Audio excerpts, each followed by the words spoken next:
Six Flags Great Adventure is arguably one of the crown jewels of the entire Six Flags chain. With its massive off-road safari and wide variety of roller coasters, this park is a must-visit for all Six Flags fans. As of right now, the park is home to 13 very different roller coasters, but longtime fans of Great Adventure will notice that 12 other roller coasters that were once at the park are no longer there. So today we're going back to the past and taking a look at all of the roller coasters formerly operating at Six Flags Great Adventure. Number 12, Big Fury, opened in 1974, closed in 1977. This was one of two roller coasters to open with the park, the other one being the Runaway Mine Train. Like the Runaway Mine Train, this coaster was very scenic, with plenty of trees and foliage surrounding it. Unfortunately, this attraction only lasted 3 years before it was torn down for good. Those who were lucky enough to experience it can certainly claim bragging rights for such a rare credit, and a credit that's so important to Great Adventure's history. Number 11, Alpen Blitz, opened in 1976, closed in 1978. This unusual Schwarzkopf coaster was unique in that its trains ran on their own power throughout the entire layout. Much like a monorail, this coaster picks up electricity from the rails to power the train through the course. Such a system allows for a longer and more compact layout than rides with lift hills or launches. Some enthusiasts don't consider such rides to be credit since they don't operate on gravity, but hey, if it's got trains, a track, and an RCDB page, it certainly seems like one to me. Number 10. Lil Thunder, opened in 1976, closed in 1983. This Molina & Sons kiddie coaster originally opened under the name Screamer, which is quite an intense name for such a small coaster. Nevertheless, for kids just getting into their first coasters, this name fit quite well as it elicited screams from young coaster enthusiasts in the making. Shortly after the opening of Rolling Thunder in 1979, this coaster was renamed Little Thunder to appeal to kids not tall enough to ride the wooden roller coaster. Unfortunately, the ride ended up being closed down 7 years after opening in order to make way for a new themed land based on the then popular franchise Shirt Tales.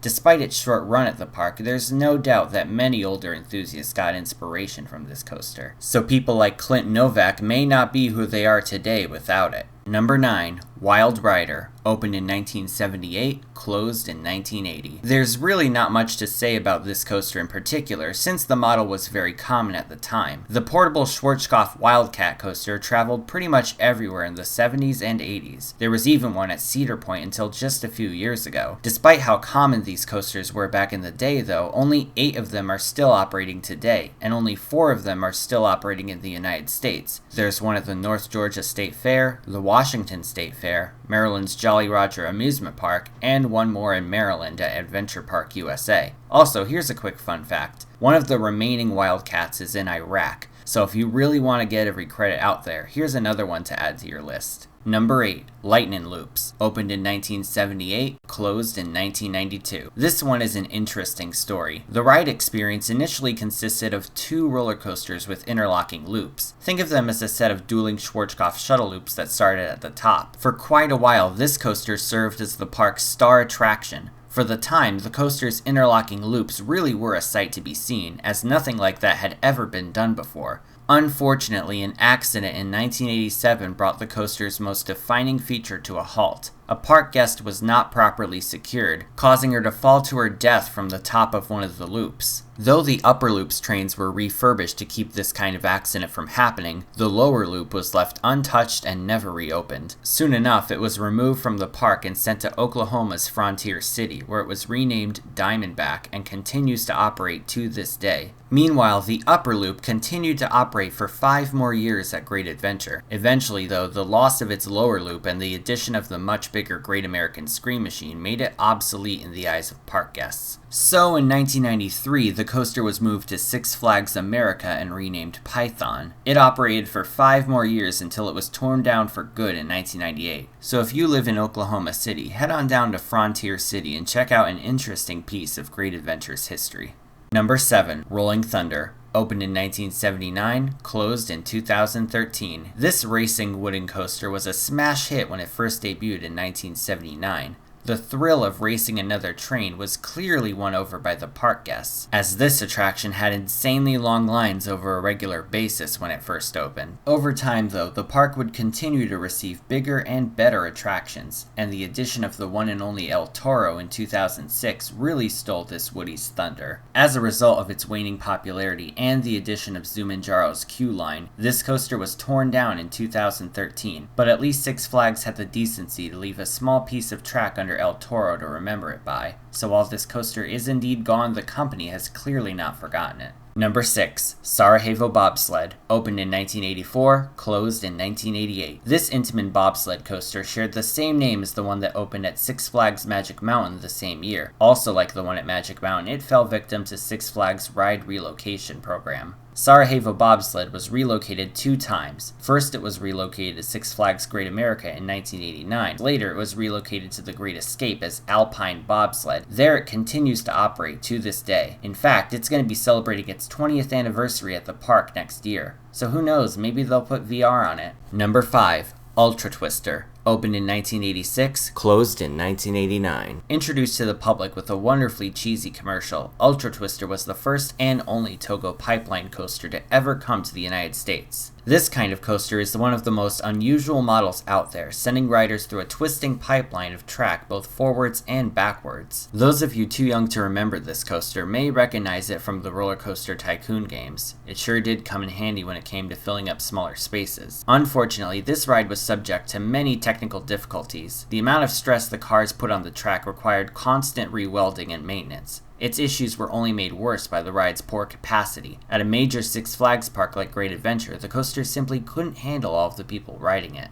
So 4 years after it opened, Ultra Twister was relocated to the much smaller and now defunct Six Flags Astroworld in Houston, Texas. After the closing of Astroworld though, the ride was put into storage at Six Flags America, and unfortunately it was supposedly damaged beyond repair, making it very unlikely to open anytime soon. Looks like you'll have to head to Japan if you want to ride a Togo pipeline. Number 4. The Great American Scream Machine. Opened in 1989, closed in 2010. This coaster was one of the big 3 aerodynamics custom loopers at Six Flags parks. There was this, Shockwave at Six Flags Great America, and the still operating Viper at Six Flags Magic Mountain. This coaster was themed to the good old USA with its red and white color scheme representing the stripes of the American flag. Its 3 trains were even named Freedom, Liberty, and Spirit. It was also the fastest roller coaster in the world when it first opened before the record was shattered by Magnum XL 200 just 2 months later. Unfortunately, despite its impressive stats for the time and unabashed patriotism, it suffered from one major problem. It was rougher than a blender full of rocks. As a result, the coaster became less and less popular over the years until it was eventually torn down in 2010. Now all that's left of it is one of the original loops that was removed from the track a year after it opened. You can currently find it in the Safari's monkey enclosure, and these little guys seem to enjoy a lot more than the public did. Number 3. Shockwave. Opened in 1990, closed in 1992. I previously discussed this coaster in my video on Six Flags Magic Mountain's former coasters. This was one of those rides that Six Flags would move from park to park as part of their former ride relocation program. Between its initial run at Magic Mountain and its final run at Six Flags Astroworld, Shockwave opened as Great Adventure's first stand-up coaster, predating Green Lantern by 21 years. Despite its similar appearance to a B&M stand-up, this coaster was in fact made by Intamin. Only 3 Intamin stand-ups were ever built, and with Cobra at La Ronde being removed from the park's website, only Shockwave at England's Drayton Manor is still confirmed to be running. So I guess that's another rare credit you can get. Number 2. Viper. Opened in 1995, closed in 2004. This Togo attraction took the vacant spot where Ultra Twister once was, opening 9 years after it closed. This attraction was originally going to be named and themed after the Clint Eastwood western Unforgiven, but market research showed that the name Unforgiven was too dark for a Six Flags coaster, so the company went with Viper instead. Anyway, while it was visually similar to Ultra Twister, this was not an official Togo pipeline, but rather a full-circuit sit-down coaster with a few pipeline tunnels scattered throughout. Six Flags ended up adding more of these pipeline tunnels to make the coaster more snake-like, as the theming suggests. This coaster improved upon Ultra Twister's capacity, and it seemed like a great addition at the time. but it wound up suffering just as many technical issues. In addition to the trains putting too much stress on the track, the ride's unique restraint system was difficult to adjust, and oftentimes operators were forced to delay the dispatches to help riders get adjusted. It took less than a decade for Six Flags to decide that this ride was not going to work out, so they just ended up scrapping the whole thing. Fortunately, 2 years after its closure, the one and only El Toro was put in its place. Six Flags even used the same Western church station that Viper had for this new Intamin Woody. So while it's unfortunate to see such a unique attraction like Viper bite the dust, perhaps we can thank its closure for paving the way for one of the best wooden coasters out there. Number 1. Batman and Robin, The Chiller. Opened in 1997, closed in 2007. This was a dueling launch shuttle coaster by then fledgling manufacturer Premier Rides. As the name suggests, this ride had 2 credits, the blue Batman side and the red Robin side. The Batman side boasted a massive inverting top hat, while the Robin side had an impressive cobra roll. Scheduled to open in 1997, this coaster's opening was meant to coincide with the Batman and Robin movie that came out the same year. However, it only opened for a brief period of time that year. Due to numerous technical problems, the coaster didn't open full-time until 1998, and even then regular power shortages prevented the coaster from dueling as it was originally intended. The ride ended up going through several changes during its lifetime, such as getting lap bars instead of over-the-shoulder restraints and having its zero-G rolls removed in 2007. Unfortunately, during the 2007 season, the ride's technical problems became far too complex and expensive for Six Flags to fix, so they just decided to cut their losses and dismantled the whole thing. Now the Chiller sits in storage at a Brazilian theme park called Beto Carreira World, and nobody knows if it will ever reopen again. Thanks for watching, everyone. Feel free to subscribe and follow me on social media. I'm on Twitter, Instagram, and Facebook. You could find links in the description. This is Theme Park Crazy, and I'll see you all next time.